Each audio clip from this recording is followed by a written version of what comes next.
क्या आपने कभी सोचा है कि नवरात्रि के पवित्र दिनों में कुछ स्त्रियों के मन में अचानक असामान्य यौन इच्छा क्यों जाग उठती है? क्यों वे उन 9 दिनों में अपने पतियों को बार बार निकट आने के लिए विवश करती हैं, जबकि साधारण दिनों में वे इतनी लालसा अनुभव नहीं करती? क्या ये सिर्फ शरीर का स्वाभाविक परिवर्तन है या इसके पीछे कोई गहरा रहस्य छिपा है? नवरात्रि तो देवी शक्ति के जागरण का समय है, आत्मसंयम और भक्ति का पर्व है। फिर क्यों कुछ स्त्रियों का मन इस पवित्र काल में विचलित हो उठता है? क्या ये देवी की प्रेरणा है या किसी अदृश्य असुर शक्ति का षड्यंत्र? और सबसे बड़ा प्रश्न, क्या नवरात्रि के इन पावन दिनों में संभोग करना सही है या पाप? अगर ये सही है तो किस कारण सही है, और यदि गलत है तो इसका विनाशकारी परिणाम क्या हो सकता है? प्राचीन काल से हमारे शास्त्रों में कहा गया है कि नवरात्रि के दौरान ब्रह्मांड की ऊर्जा अत्यंत प्रबल हो जाती है। यह ऊर्जा विशेषकर स्त्रियों के शरीर और मन को प्रभावित करती है, क्योंकि स्त्री स्वयं सृजन शक्ति का स्वरूप है। लेकिन जब ये ऊर्जा सही दिशा में नहीं जाती तो ये वासना में परिवर्तित होकर व्यक्ति को पतन की ओर ले जाती है। क्या यही कारण है कि कुछ स्त्रियां नवरात्रि में अपनी इच्छा पर नियंत्रण नहीं रख पाती? या फिर कहीं ये किसी अंधकासुर जैसी शक्ति का खेल तो नहीं, जो स्त्रियों की शक्ति को वासना में बदलकर पूरे समाज की साधना को नष्ट करना चाहता है? कल्पना कीजिए, जब कोई रानी या साधारण महिला इन 9 दिनों में अचानक अपने मन की तीव्र इच्छाओं को रोक नहीं पाती और उसका पति व्रत और साधना के कारण मना कर देता है, तो उस समय परिवार में कैसी उथल पुथल मच जाती होगी। क्या देवी इस समय प्रसन्न होती हैं या क्रोधित? क्या ये स्त्री का दोष है या ये किसी अदृश्य शक्ति की परीक्षा है? इन प्रश्नों का उत्तर हमें एक प्राचीन रहस्यमयी कथा में मिलता है। एक ऐसी कथा जिसमें देवी दुर्गा स्वयं प्रकट होकर बताती हैं कि नवरात्रि में स्त्रियों की ये इच्छा क्यों बढ़ती है, और ये भी स्पष्ट करती हैं कि इस समय संभोग करना पाप है या पुण्य। तो आइए चलिए उस प्राचीन काल में जहां एक राजा, उसकी रानी और एक महर्षि के जीवन में घटी घटनाओं ने इस रहस्य का उद्घाटन किया। कथा को प्रारंभ करने से पहले यदि आप नए हैं तो हमारे चैनल पर सब्सक्राइब करें और एक प्यारा सा कमेंट करें। दोस्तों, वीडियो को पूरा देखें क्योंकि आधा अधूरा ज्ञान घातक होता है, इसलिए कहानी को पूरा सुनें।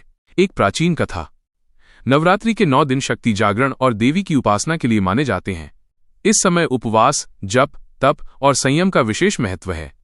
लेकिन कई लोग ये प्रश्न पूछते हैं कि नवरात्रि के दिनों में कुछ स्त्रियों में अचानक यौन इच्छा क्यों बढ़ जाती है? कुछ तो अपने पतियों को संभोग के लिए विवश भी करती हैं। क्या ये सामान्य है या इसके पीछे कोई गहरा रहस्य है? क्या ये देवी की प्रेरणा है या किसी दैवी लीला का परिणाम? और सबसे महत्वपूर्ण प्रश्न, नवरात्रि के दिनों में संभोग करना सही है या गलत? इस रहस्य को समझने के लिए हमें प्राचीन काल में घटित एक कथा को जानना होगा, जो शास्त्रों में वर्णित है और जिसमें इस रहस्य का उत्तर छिपा है। महाशक्ति का संकल्प और अंधकासुर का षड्यंत्र। अत्यंत प्राचीन काल में जब सृष्टि की रचना हो रही थी, तब महाशक्ति ने नवरात्रि का प्रारंभ किया। उन्होंने 9 दिनों तक तपस्या की और स्वयं को नवदुर्गा के रूप में प्रकट किया। महादेव भी उन 9 दिनों तक पूर्ण ब्रह्मचर्य का पालन करते हुए ध्यान में लीन रहे। देवी ने महादेव से कहा, स्वामी, ये 9 दिन साधना और आत्मसंयम के लिए हैं। यदि इस काल में कोई मनुष्य अपनी शक्ति को वासना में व्यर्थ करेगा तो वो असुर शक्तियों का शिकार हो जाएगा। महादेव ने सहमति दी और ये नियम समस्त लोकों में लागू किया गया कि नवरात्रि में संभोग वर्जित होगा। लेकिन इसी समय अंधकासुर नामक एक असुर ने इस नियम का दुरुपयोग करने का प्रयास किया। अंधकासुर जानता था कि नवरात्रि में देवी शक्ति अत्यंत प्रबल होती है। वो सोचने लगा, यदि मैं इस शक्ति को नियंत्रित कर लूं तो देवताओं को हराना आसान होगा। मैं स्त्रियों के भीतर वासना बढ़ाकर उन्हें अपने वश में कर सकता हूं। जब उनका मन विचलित होगा तब उनके पतियों की साधना भंग हो जाएगी और देवी शक्ति दुर्बल हो जाएगी। अंधकासुर ने एक विशेष मोहिनी मंत्र का प्रयोग किया। इस मंत्र के प्रभाव से जब नवरात्रि का समय आता तो पृथ्वी पर कुछ स्त्रियों के मन में अत्यधिक यौन इच्छा उत्पन्न होने लगती। वे स्वयं नहीं समझ पाती कि ये इच्छा क्यों बढ़ रही है। उनके शरीर में ऊर्जा की तरंगें तेज हो जाती और उनका मन वासना में डूब जाता। राजा वृजसेन और रानी कमलिनी की कथा। इसी समय वृजसेन नामक एक धर्मनिष्ठ राजा का शासन था। उनकी रानी कमलिनी अत्यंत रूपवती और धार्मिक प्रवृत्ति की थीं। दोनों मिलकर नवरात्रि में व्रत रखते और देवी की उपासना करते थे। लेकिन एक वर्ष नवरात्रि के तीसरे दिन रानी कमलिनी के मन में अचानक असामान्य यौन इच्छा जाग उठी। वह स्वयं को नियंत्रित नहीं कर पा रही थी। उन्होंने राजा से कहा, स्वामी, मुझे आज आपकी निकटता की अत्यंत आवश्यकता है। मेरा मन विचलित हो रहा है, कृपया मेरे साथ संभोग कीजिए। राजा वृजसेन चकित हो गए। उन्होंने कहा, रानी, यह पवित्र समय है, देवी की साधना चल रही है। इस समय संभोग वर्जित है। ये कैसी विचित्र बात कर रही हो? रानी स्वयं भी अपने मन की स्थिति समझ नहीं पा रही थीं। उनकी आंखों में अश्रु आ गए। तभी महल में महर्षि कश्यप पधारे। राजा ने उन्हें सारी स्थिति बताई। महर्षि ने ध्यान लगाया और बोले, हे राजन, ये कोई सामान्य इच्छा नहीं है। अंधकासुर का मोहिनी मंत्र इस राज्य में फैल गया है। ये मंत्र स्त्रियों के भीतर देवी शक्ति को वासना में परिवर्तित कर देता है।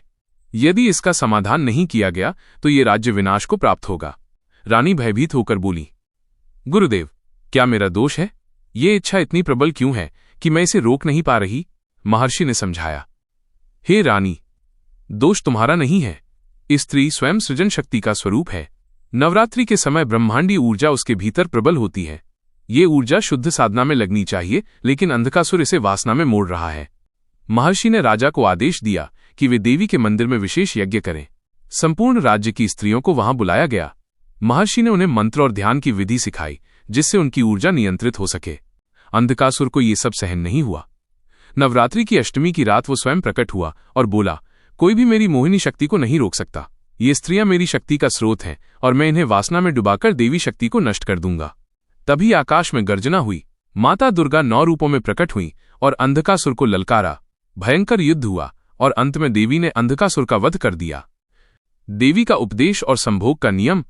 युद्ध के बाद देवी ने सबको संबोधित करते हुए कहा, हे मानवो, नवरात्रि के समय स्त्रियों में जो विशेष ऊर्जा जागृत होती है वो सृजन की शक्ति है। ये उन्हें देवी का अंश बनाती है। यदि इसे संयम और साधना में परिवर्तित किया जाए तो ये परिवार और समाज का कल्याण करती है, लेकिन यदि इसे केवल वासना में बहा दिया जाए तो ये पाप और विनाश का कारण बनती है। रानी कमलिनी ने देवी से पूछा, मां, क्या नवरात्रि में काम वासना आना हमेशा पाप है? देवी ने उत्तर दिया, नहीं कन्या, यदि संभोग धर्म के उद्देश्य से, जैसे संतान उत्पत्ति के लिए पवित्रता और मंत्रोच्चार के साथ किया जाए तो ये पाप नहीं है। लेकिन यदि ये केवल भोग और वासना के लिए है तो ये अंधकासुर की शक्ति को बढ़ाता है और साधना को नष्ट करता है। 1. सही स्थिति जब संभोग पुण्य है।